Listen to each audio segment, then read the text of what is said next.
Nacido en el barrio de Santa Bárbara, Santiago era nieto de indios, hijo de Lucas Bisuete y Juana Ruiz, mestizos, quienes lo bautizaron con el nombre de Miguel Bisuete. Queda huérfano de padre a temprana edad. Luego es adoptado por Hernando de Santiago, quien fue regidor y fiel ejecutor del cabildo de Riobamba, de quien tomó el apellido. No se conocen mayores detalles de su niñez y juventud, ignorándose con certeza sus maestros de arte, aunque se dice que fue alumno de Hernando de la Cruz y de uno de sus discípulos, un indio franciscano de nombre Domingo. En sus primeros años trabajó también con Sánchez Galique, el autor del cuadro de los negros de Esmeraldas. A los 20 años abrió su propio taller y se casó con Andrea Cisneros y Alvarado, emparentada con Mariana de Jesús, primera santa ecuatoriana. Tuvo 4 hijos, de los cuales solo sobrevivieron 2 mujeres, Juana e Isabel de Santiago, quien siguió los pasos de su padre y se convirtió en una de las pocas pintoras de profesión de la ciudad. José Olmos, mejor conocido como Pampite, fue un escultor ecuatoriano del siglo XVII que perteneció a la afamada Escuela Quiteña de Arte. Nació en la ciudad de Quito alrededor de 1670, aunque se desconoce la fecha exacta. Es considerado uno de los mejores escultores de su época en el continente. Algunos historiadores aseguran que fue discípulo del taller de Caspicara, pero eso supondría un gran desfase temporal en su año de nacimiento. Entre sus obras más notables están El Señor de la Agonía, que adorna uno de los retablos del monasterio de San Roque, el altar de la sala capitular del convento de San Agustín, el Calvario del monasterio del Carmen Antiguo y un Cristo en la iglesia de San Francisco. Isabel de Cisneros y Alvarado nació posiblemente en la década de 1660, aunque no hay datos documentales exactos, en la ciudad de Quito, que por aquellos entonces era la capital de la Real Audiencia de Quito. Fue hija del pintor mestizo Miguel de Santiago y la dama blanca Andrea Cisneros y Alvarado, que estaba emparentada con Mariana de Jesús, la primera santa ecuatoriana. Fue la última de 4 hermanos, 2 hombres que fallecieron en edad temprana, y su hermana mayor Juana, quien se casó y dejó un hijo de nombre Agustín al cuidado de su abuelo. Recibió los apellidos de su madre, pues su padre no deseaba que sus hijos llevasen un apellido que no les pertenecía, Santiago, que él mismo había tomado de su benefactor, ni Bisuete, que representaba su pasado indígena. Sin embargo, en el medio artístico fue siempre conocida como Isabel de Santiago. Bernardo de Legarda fue un escultor, tallador, pintor y platero ecuatoriano del siglo XVIII, perteneciente a la afamada Escuela Quiteña de Arte. Nació en la ciudad de Quito alrededor del año 1700, aunque se conoce su fecha exacta. A pesar de haber pertenecido a una familia mestiza de escasas posibilidades económicas, pudo ingresar a las mejores escuelas de arte de la ciudad gracias a los grandes esfuerzos de sus padres, donde aprendió todos los secretos de una de las mejores escuelas del continente. Se casó con la dama Alejandra Velázquez, también mestiza, pero ella se marchó con otro hombre poco tiempo después, haciendo que Legarda se concentre totalmente en su trabajo aislado en un taller cercano a la iglesia de San Francisco. Notable pintor quiteño, nacido en el año 1767. Fue uno de los máximos exponentes de la afamada escuela quiteña y desarrolló su maravilloso arte en la época en que las expresiones artísticas de la colonia estaban en todo su esplendor. Decoró la catedral y el convento de la Merced de Quito. Parte de su obra se exhibe en el Museo de Arte Colonial de la Casa de la Cultura Ecuatoriana, destacándose en ella la Asunción de la Virgen, el nacimiento del Niño Dios, la adoración de los reyes, el sacrificio de San Justo y San Pastor. Murió en Quito en el año 1824. Vicente Albán nació en Quito hacia el año 1725. En el trabajo encargado por José Celestino Mutis, uno de los iniciadores del conocimiento científico en América y apasionado por dar a conocer la botánica de la región, realiza en 1783 una serie de 6 cuadros para enviar a la corona. formaron parte de las colecciones del Museo de Ciencias Naturales de Madrid. Luego integraron la sección etnográfica del Museo Arqueológico Nacional hasta 1941, cuando ingresaron en el Museo de América de Madrid, lugar donde se encuentran actualmente. En las pinturas representan a nativos blancos en primer plano, rodeados de árboles y frutas, con referencias numeradas para dar a conocer los productos del suelo de Quito.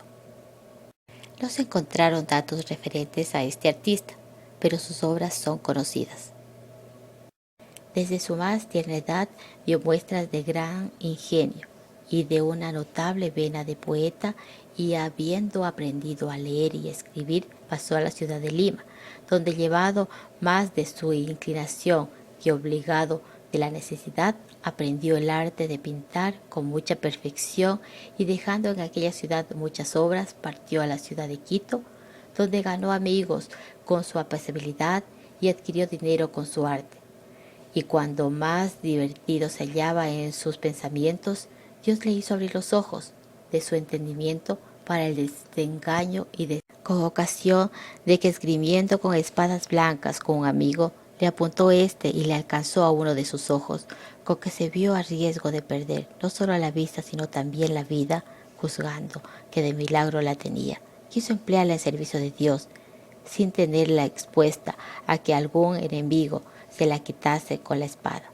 Resuelto a dejar el mundo, recurrió a la Recoleta de San Diego en compañía de una hermana suya, y después de confesarse los dos, determinaron que ella entrase al monasterio de Santa Clara y él en la Compañía de Jesús, donde fue aceptado el 11 de abril de 1622.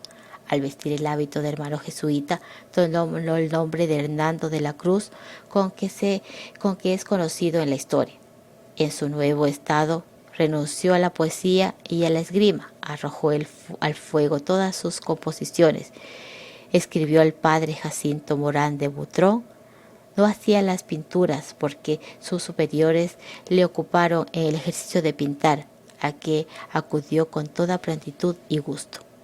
Escuela Quiteña es como se ha llamado al conjunto de manifestaciones artísticas y de artistas que se desarrolló en el territorio de la Real Audiencia de Quito, desde Pasto y Popayán por el norte hasta Piura y Cajamarca por el sur, durante el periodo colonial, segunda mitad de los siglos XVI, XVII, XVIII y primer cuarto del siglo XIX, es decir, durante la dominación española, 1542-1824. La escuela quiteña alcanzó su época de mayor esplendor entre el siglo XVII y XVIII, llegando a adquirir gran prestigio entre las otras colonias americanas e incluso en la corte española de Madrid. También se la considera como una forma de producción y fue una de las actividades más importantes desde el punto de vista económico en la Real Audiencia de Quito. La fama de este movimiento alcanzó tanto prestigio, incluso en Europa, que se dice que el rey Carlos III, refiriéndose a la escuela quiteña y a uno de sus escultores en concreto, expresó: «No me preocupa que Italia tenga a Miguel Ángel. En mis colonias de América yo tengo al maestro Caspicara». Tras la fundación de la ciudad en 1534 y el crecimiento de la primera generación de quiteños, se vio la necesidad de crear un sitio en el que estos pudiesen educarse correctamente. Es así que se encomienda esta labor al profesor Juan Griego, quien se encarga de enseñar a leer y escribir a los habitantes de la pequeña villa en una escuela que funcionaba en la catedral, debido a la falta de un lugar apropiado. En 1552, esta labor pasó a manos del obispo de la comunidad franciscana, Francisco Morales, quien fundó el primer centro de educación formal llamado San Juan Evangelista. Durante 6 años, el San Juan Evangelista fue un colegio de enseñanza práctica, donde además de leer y escribir, se aprendía otras labores como usar el arado, sembrar semillas, hornear ladrillos. La institución estaba destinada de preferencia para los indios mestizos y uno que otro criollo huérfano. Los profesores eran religiosos y la enseñanza gratuita. El Colegio San Juan Evangelista pasa a llamarse Colegio San Andrés, nombre que se le dio para interesar al virrey de Lima, don Andrés Hurtado de Mendoza, el cual intercede ante el rey para que lo nombre Colegio de Patronazgo Real, es decir, un colegio oficial de su majestad. El monarca accede a la petición y emite el siguiente decreto con el que se forma oficialmente el colegio. El rey autoriza al Cabildo de Quito que durante 3 años, con la ganancia de los repartimientos de indios que fueren a la caja real, se paguen 300 pesos cada año corrido para mantener y sustentar el Colegio San Andrés de Artes, Oficios y Letras, donde acuden los indios a instruirse. En el siglo XVI aparecen los primeros exponentes de la escuela quiteña. En la arquitectura se levantan las primeras edificaciones de ladrillo en la ciudad, destacándose el conjunto de las iglesias de San Francisco, que por su tamaño no encontraría rival en América. La pintura aún no se despegaba del todo en esta época, por lo que es difícil encontrar un trabajo representativo, aunque ya se daban los primeros brochazos en libros musicales que se guardan en los templos. Aparece la primera cofradía de la ciudad, llamada Cofradía del Precisos Rosarios de la Purísima Virgen María, iniciada por Fray Pedro Bedó. La escultura despega de la mano de la arquitectura, con representaciones sacras para las fachadas y altares de los templos. Destacan las figuras de la Santísima Trinidad, el Señor del Árbol, Nuestra Señora de la Merced y la Virgen del Quinche. En el siglo XVII inicia la mayor producción de la escuela quiteña, reduciendo el protagonismo que la arquitectura había tenido durante el siglo anterior y enfocándose principalmente en la pintura. La arquitectura quiteña destaca por las construcciones de monasterios y recoletas. Entre los primeros se encuentra la Limpia Concepción, Santa Clara y Santa Catalina, mientras que entre los segundos encontramos San Diego de la Peña, de Francia y el Tejar. En el campo de la pintura aparecen los primeros grandes maestros cuya fama trasciende las fronteras de la audiencia, con trabajos que seguía la técnica del claroscuro europeo de la época. Obras pictóricas representativas de esta época son El Infierno y el Purgatorio, de Hernando de la Cruz, La Inmaculada Concepción, de Miguel de Santiago, Los Profetas, los Reyes de Judá, La Virgen del Pilar, de Goribar. La escultura de este periodo destaca en la elaboración de retablos para las iglesias de la ciudad. Los adornos de estos son una serie de figuras salidas de la imaginación del artista, donde se funden las representaciones de hojas, frutas, como uvas, pillas, aguacates, chirimoyas, flores, con aquellas clásicas columnas salomónicas de varias vueltas de espiral, como la existente en la compañía, y las columnas anilladas con coronas y complementos de pequeños nichos como las de San Francisco. Los retablos, al igual que las obras escultóricas, fueron construidos con madera de cedro traídas de los bosques cercanos de la ciudad.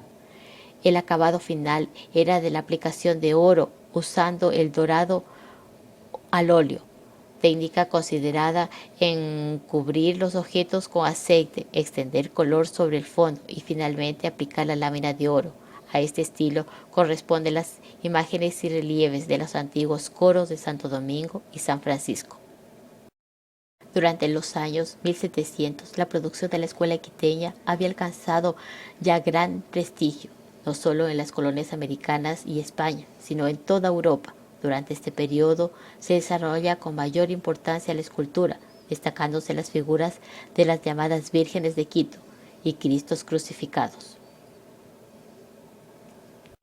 Fue la última etapa de la escuela quiteña y duró hasta alrededor de 1830, cuando nace la República del Ecuador.